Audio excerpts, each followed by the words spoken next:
10년 함께한 동료가 퇴사 3개월 만에 길 건너편에 같은 가게를 열었다. 안녕하세요, 버딩미. 당신이 판사라면? 입니다. 오늘 저희가 가져온 사건 들으시면 아마 심장이 두근거리실 거예요. 10년을 함께한 동료가 퇴사한 지 고작 석 달 만에 길 건너편 50m도 안 되는 곳에 똑같은 가게를 열었습니다. 근로계약서에는 분명히 경업금지 조항이 있었고 위약금 3천만 원에 서명도 했는데요.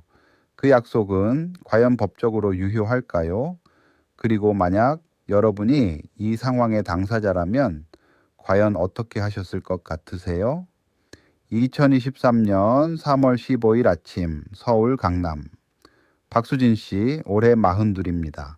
12년 동안 운영해온 라벨 헤어살롱의 유리창 너머로 아침 커피를 홀짝이던 그 순간 눈앞에 믿기 어려운 광경이 펼쳐집니다. 길 건너편 정확히 47m 떨어진 자리에 간판이 걸리고 있었거든요. 라비앙 헤어, 그리고 그 앞에 서 있는 사람, 딱 3개월 전에 눈물 흘리며 배웅해준 김민수 씨였습니다. 박수진 씨, 손에 들려있던 커피잔이 바닥으로 떨어졌습니다. 김민수 씨는 2013년 신입 스타일리스트로 라벨에 들어왔어요. 박수진 씨는 그를 그냥 직원으로 대하지 않았습니다. 일본 연수 기회를 줬고 펌과 염색 신기술 교육에 무려 800만 원을 투자했어요. 월급은 기본급 350만 원에 매출의 40%를 인센티브로 챙겨줬고요. 덕분에 2022년 김민수 씨의 연봉은 9,200만 원에 달했습니다. 강남에서 손꼽히는 디자이너로 성장한 거죠. 그런데 2022년 11월 김민수 씨가 사표를 냈습니다. 이유는 단 두 글자, 개인 사정. 박수진 씨는 섭섭했지만 10년 동료를 위해 성대한 송별회까지 열어줬어요.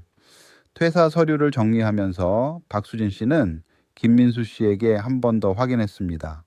계약서에 경업금지 조항이 있는 거 기억하지? 2년간 반경 500m 이내 같은 업종 금지야. 어기면 위약금 3천만 원이고 김민수 씨는 고개를 끄덕이며 답했습니다. 당연하죠? 걱정 마세요. 그리고 3개월 후 그 걱정 마세요가 현실이 됐습니다. 라비앙 헤어는 36평 규모, 인테리어는 라벨과 똑같은 모던 모노톤 스타일이었고 커트 7만 원, 펌 18만 원으로 가격까지 거의 동일했어요. 더 충격적인 건 단골 고객 15명이 이미 라비앙으로 옮겨갔다는 사실이었죠. 박수진 씨의 월 매출은 3월 한 달 만에 1,840만 원에서 1,210만 원으로 곤두박질 쳤습니다. 34% 급감이었어요. 박수진 씨는 즉시 내용 증명을 보냈습니다. 경업금지 약정 위반, 즉시 폐업하고 위약금 3천만 원 지급하라.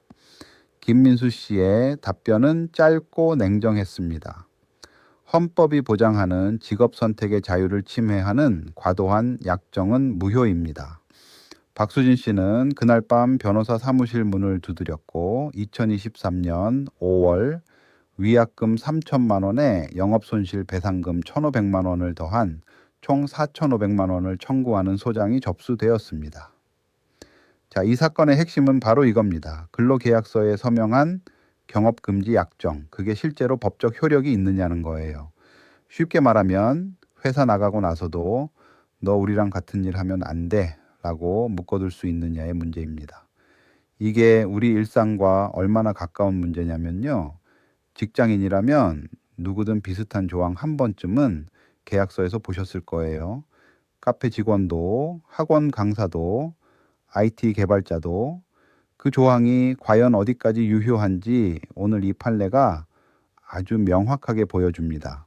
먼저 박수진 씨 입장에서 한번 생각해 볼게요. 10년입니다. 10년. 신입을 데려다 일본 연수까지 보내주고 800만 원 들여 기술을 가르쳐 줬어요. 연봉 9,200만 원이라는 파격적인 조건도 챙겨줬죠. 그 사람이 퇴사 전부터 이미 단골 고객들에게 개인 연락처를 따로 돌리고 있었다는 증언도 나왔습니다. 증인으로 나온 동료 직원 이지은 씨가 법정에서 직접 말했거든요.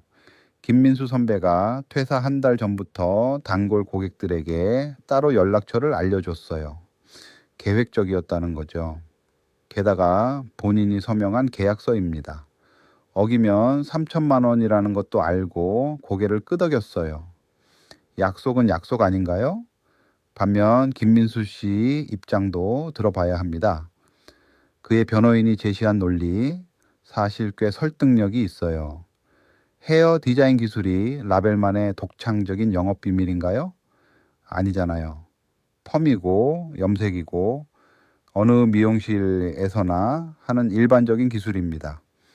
강남역 방향 500m라는 게 지도로 따져보면 약 78만 제곱미터, 그 안에 미용실만 300개가 넘습니다. 그 지역에서 2년간 일 못하면 사실상 업계에서 퇴출당하는 거나 다름없어요. 그리고 결정적으로 박수진 씨는 경업금지에 대한 별도 보상금을 단 한 푼도 지급하지 않았습니다. 연봉이 높았던 건 김민수 씨 본인의 실력 덕분이기도 하고요.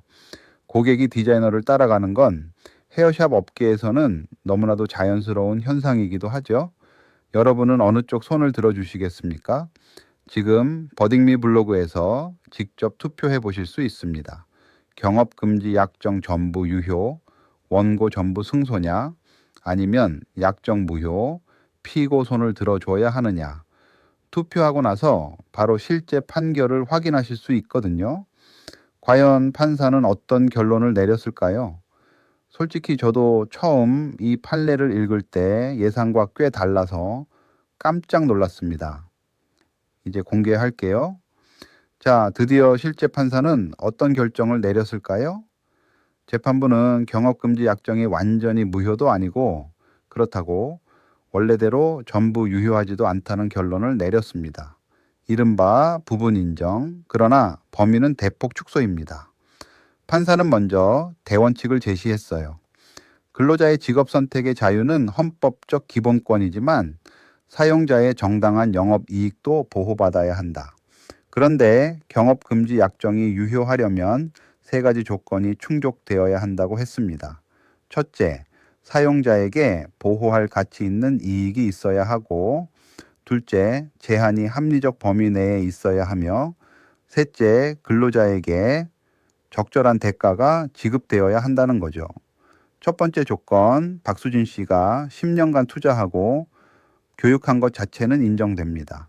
그런데 미용 기술 자체는 일반적 기술이고 고객과 디자이너의 관계는 개인적 신뢰에 기반하므로 영업 비밀이라고 보기 어렵다고 했어요. 두 번째 조건, 2년에 500m는 과도하다고 명확히 밝혔습니다. 강남역 일대에서 500m면 사실상 이 업계에서 살아남을 수가 없다는 거죠. 세 번째 조건, 별도 보상금은 없었지만 연봉 9,200만 원이 업계 평균을 크게 웃돈다는 점을 고려했어요. 다만 그게 경업금지에 충분한 대가였다고 보기는 어렵다고 했고요. 결론적으로 재판부는 경업금지 범위를 2년 500m에서 1년 200m로 줄였습니다. 그리고 위약금은 3천만 원에서 1,200만 원으로 감액했습니다. 민법 제398조 제2항, 쉽게 말해 약속한 위약금이 실제 손해보다 지나치게 크면 법원이 줄일 수 있다는 조항을 적용한 겁니다. 원고 일부 승소였습니다. 이 판례가 우리에게 주는 교훈은 정말 실용적입니다. 경업금지 조항에 서명했다고 해서 그게 무조건 효력이 있는 건 아닙니다. 하지만 그렇다고 완전히 무시해도 된다는 뜻도 아니에요. 법원은 내용이 과도하면 범위를 줄여서라도 일부는 인정합니다. 사업자분들이라면 경업금지 조항을 쓸 때 현실적인 범위로 적고 별도 보상금이나 혜택을 명시해 두는 게 훨씬 안전합니다. 반대로 직장인이라면 퇴사 후 창업을 고려할 때 계약서의 경업금지 조항을 반드시 꼼꼼히 확인하세요. 지역과 기관이 과도하면 줄여달라고 협의하거나 법률 상담을 먼저 받아보는 게 현명합니다. 그리고 무엇보다 퇴사 전에 고객 연락처를 몰래 수집하는 행동은 신의성실 원칙 위반으로 불리하게 작용할 수 있다는 것도 꼭 기억해 두세요. 알아두면 반드시 도움이 됩니다. 당신이라면 어떤 판결을 내리셨을 것 같으세요? 원래 계약대로 3천만 원 전부 배상? 아니면 직업의 자유를 지켜 완전 무효? 오늘 이야기가 흥미로우셨다면 버딩미를 구독하고 주변에도 공유해 주세요. 비슷한 상황에 있는 분들에게 정말 도움이 되는 정보거든요. 다음 판례에서 만나요.